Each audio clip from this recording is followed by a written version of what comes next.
बिस्मिल्लाहिर्रहमानिर्रहीम। बच्चों, आज का हमारा टॉपिक है सोल्यूशन ऑफ ट्रायंगल।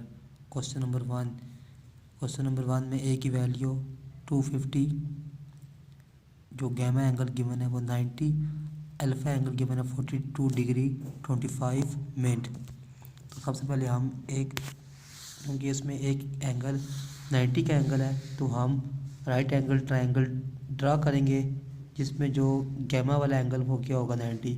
हमने ए बी सी एक राइट एंगल ट्रायंगल ड्रा की, तो एक को ए का, एक को बी का और एक को सी का नाम दिया। ए वाला एंगल अल्फ़ा, बी वाला एंगल बीटा, सी वाला एंगल गैमा। तो ए के सामने छोटा ए, बी के सामने छोटा बी, सी के सामने छोटा सी। और बच्चों ए की वैल्यू 250 आपको गिवन है, अल्फ़ा एंगल 90 गैमा एंगल 90 और अल्फ़ा एंगल 42 डिग्री 25 मिनट था।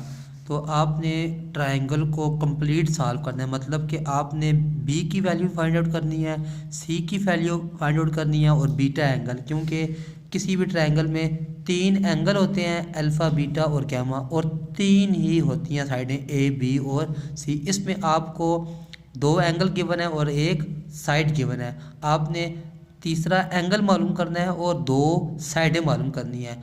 बच्चों, आपको पता है कि किसी भी ट्रायंगल में तीनों एंगल का सम क्या होता है 180 degree. Alpha plus beta plus gamma is equal to 180। कोई भी ट्रायंगल हो उसके तीनों एंगल का सम क्या होता है 180 डिग्री। अल्फ़ा की जगह आपने अल्फ़ा के एंगल पुट कर दिया, बीटा वाला वैसे ही गैमा की जगह गैमा वाला एंगल पुट किया इज इक्वल 180। तो बीटा को इस तरफ आने दिया, बकाया दोनों एंगल को इस तरफ ले गए, इनको आपस में सिंपलीफाई किया, माइनस किया, तो बीटा आ गया 47 डिग्री 35 मिनट। बच्चों, आपके पास अल्फ़ा एंगल भी आ गया, बीटा भी आ गया और गैमा, क्योंकि अल्फ़ा और गैमा आपको गिवन थे, आपने बीटा एंगल फाइंड आउट कर लिया है। अब आपने 2 साइडें मालूम करनी है। अब आपको पता है कि टेन किसकी इक्वल होता है। Some people have curly brown hair through proper brushing, मतलब टेन होता है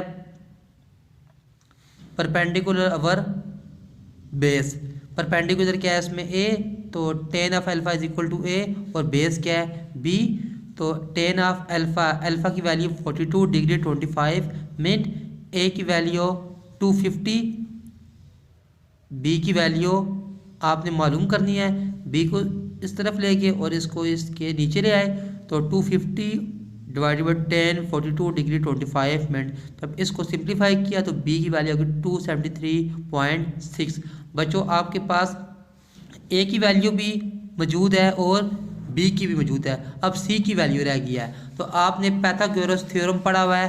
पाइथागोरस थ्योरम हमें क्या कहता है कि हाइपोटेन्यूज का square is equal to base का स्क्वायर प्लस परपेंडिकुलर का स्क्वायर, मतलब C square is equal to A का स्क्वायर प्लस बी का स्क्वायर। ए की वैल्यू 250 तो बी की वैल्यू 273.6। जब 250 का स्क्वायर लिया, फिर दरम्यान में प्लस 273.6 का स्क्वायर लिया, उन दोनों को ऐड किया, तो ये आपका आंसर आ जाएगा C square is equal to 13735.96।